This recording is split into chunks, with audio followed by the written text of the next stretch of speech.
Hello, bienvenue. Aujourd'hui, on va parler d'un policier accusé d'avoir tué son ex-femme, accusé d'avoir tué sa copine actuelle et d'avoir kidnappé leur fils de 1 an. Bienvenue sur ma chaîne, je suis Michelle Stallman et je vous emmène aujourd'hui dans le Washington DC. Mais avant de vous raconter la suite de l'histoire, je vais vous demander de vous abonner à ma chaîne si vous n'êtes pas encore abonné. S'il vous plaît, abonnez-vous à ma chaîne, ça ne prend que 1 minute et n'oubliez pas de liker cette vidéo. Elias Uziat était un homme marié, âgé de 38 ans, avec 2 enfants. Mais malheureusement, selon les sources, son couple battait de l'aile. Il n'était pas heureux avec sa femme.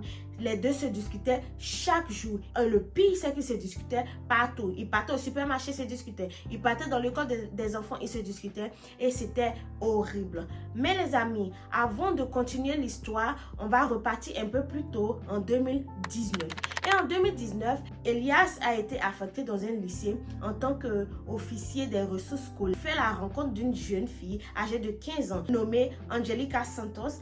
Il fait la cour à cette jeune fille-là, étant toujours marié et en ce moment, il était âgé de 36 ans. Et les deux entament une relation amoureuse, mais secrètement. Parce que ici dans la loi, avec son âge, étant âgé de 36 ans, il ne peut pas entamer une relation avec une jeune fille de 15 ans. C'est condamné par la loi. Il est considéré comme pédophile. Donc, bien évidemment, ils vivaient leur amour secrètement. Ils vivaient leur best life en fait. Et la jeune fille, Angelica Santos, très heureuse, comme toute jeune fille de 15 ans, elle veut se confier à ses copines. Donc, elle va voir ses copines à l'école. Elle leur dit, est-ce que vous savez que l'officier qu'elle a, c'est mon chéri? Ses copines étaient stupéfaites. Elles disent, mais quoi? Il est un peu trop vieux pour toi, tu n'as que 15 ans, tu ne peux pas sortir avec lui, c'est impossible en fait. Elle leur a dit, mais non, ne vous inquiétez pas, la relation est secrète, elle se passe très bien.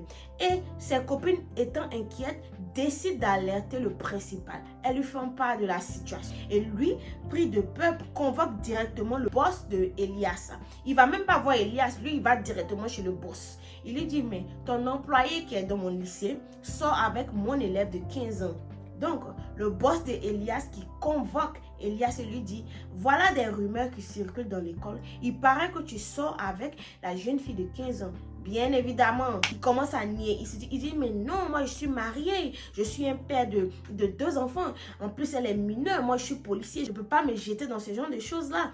Le boss lui dit, oh, moi je vais appeler la jeune fille et on va la questionner. Donc, on appelle la jeune fille, on la questionne. Le boss prend le téléphone de la jeune fille. Et dans le téléphone de la jeune fille, la police ne trouve pas de message, mais ils vont sur Snapchat. Et quand ils vont sur Snapchat, ils regardent dans les conversations entre elle et ses copines. Et dans les conversations, elle disait à ses copines, j'ai des relations sexuelles avec lui, mais j'ai peur, je ne veux pas tomber enceinte. On fait très attention. Donc, la police, automatiquement, prend ça comme preuve. Et la police questionne Angelica. Il demande, est-ce que tu es en relation avec l'officier? Elle nie tout.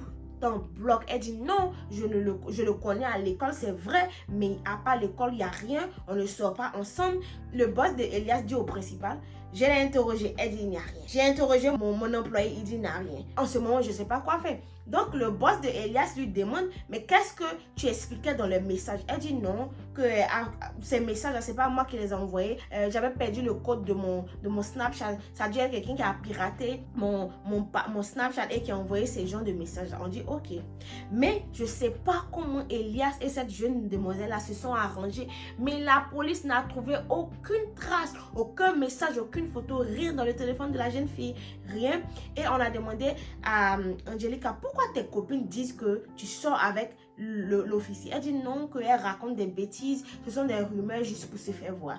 Donc, l'officier, le boss de Elias a décidé que il n'y a rien, il n'y a pas de preuve. Elle-même a dit il n'y a rien. Donc, ils ont laissé l'affaire tomber. Mais néanmoins, on l'a mis dans un autre département. Donc, revenons en 2021. Comme je vous l'ai dit au début, il est marié, il est père de 2 enfants, mais son mariage battait de l'aile. Et finalement, il a décidé de se séparer avec sa femme. Et lui, il a acheté une maison ailleurs. Et sa femme vivait dans leur maison. Et ils continuaient à voir la lycéenne. Ils continuaient leur relation, mais en cachette. Et la lycéenne partait chez lui, ils vivaient leur best love. Et une fois, il y avait un événement dans l'école de son fils et il s'est rendu dans l'école de son fils. Malheureusement, lui et son ex-femme se sont pris la tête. Ils se sont disputés, mais d'une violence. Et le père de son ex-femme s'en est mêlé. Elias et son ex-beau-père ont commencé à se discuter au point où le principal a dû appeler la police. Et Elias a dit à la police que c'est mon ex-beau-père, je ne sais pas ce qu'il me veut, il me menace de mort, il dit qu'il veut me tuer, mon ex-femme est jalouse parce que j'ai refait ma vie, je ne sais pas ce qu'elle me veut, mais c'est ça.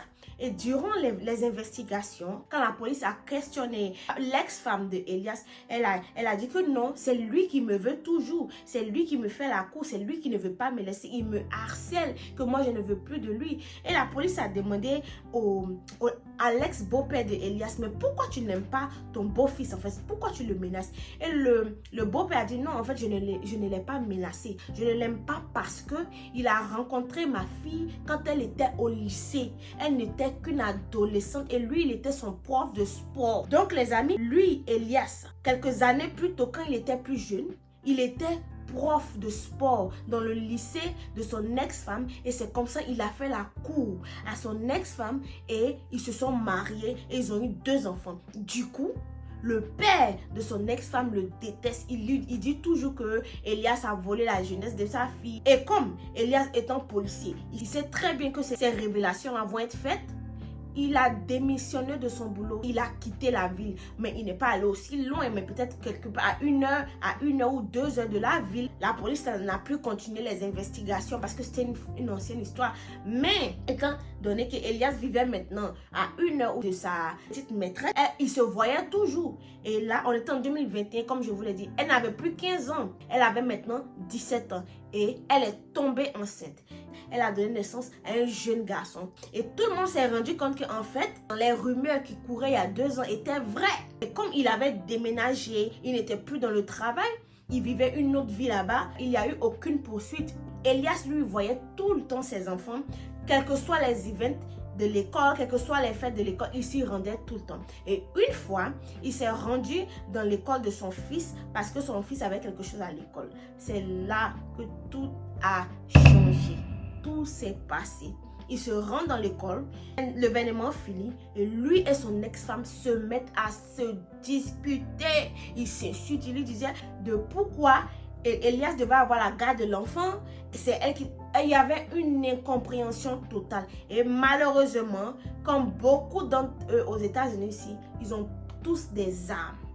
Donc, il a pris son arme et il a battu son ex-femme dehors, dans l'arrière-cour de l'école. Et il s'est enfui. Quand il s'est enfui, il est parti directement dans un bar. Il s'est saoulé. Il est revenu chez Angelica et il a tué Angelica. Je vous fais un petit récapitulatif pour que vous compreniez un peu. Il est parti à l'événement de son fils. Il s'est discuté avec son ex-femme. C'est parce comment elle a énervé, mais il a décidé de la tuer à l'extérieur de l'école. Et quand il a fini de la tuer, il est parti dans un bar. Il s'est saoulé. Après s'être saoulé, il est parti dans la maison de Angelica. Il a tué Angelica parce qu'il y avait discuté. Il a kidnappé leur fils. Il s'est enfui. Et la police s'est mise à sa poursuite. Et vous savez où il partait?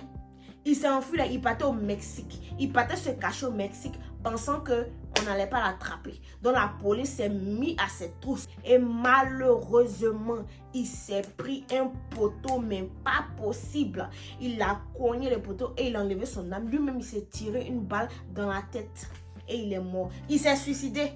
Non seulement, quand il a fait l'accident là, il a vu qu'il n'était pas mort. Il s'est dit, ah, j'ai tué 2 personnes. J'ai kidnappé moi-même mon enfant. C'est mieux, je vais m'ôter la vie parce que je n'ai pas envie d'aller en prison. Donc, il a pris son âme. Il s'est suicidé. Il s'est tué lui-même. Mais Dieu merci, le bébé n'a rien eu. Et la police a pu sauver le bébé. Mais c'est triste quand même. Parce que pour le bébé, il va grandir.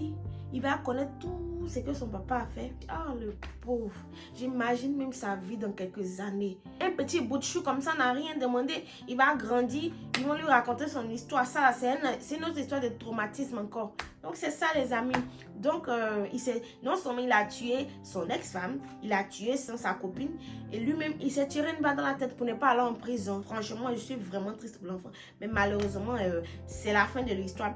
Aujourd'hui, il n'y a pas de prison. C'est la fin de l'histoire aujourd'hui, les amis. J'espère que vous avez pris plaisir à écouter cette histoire-là.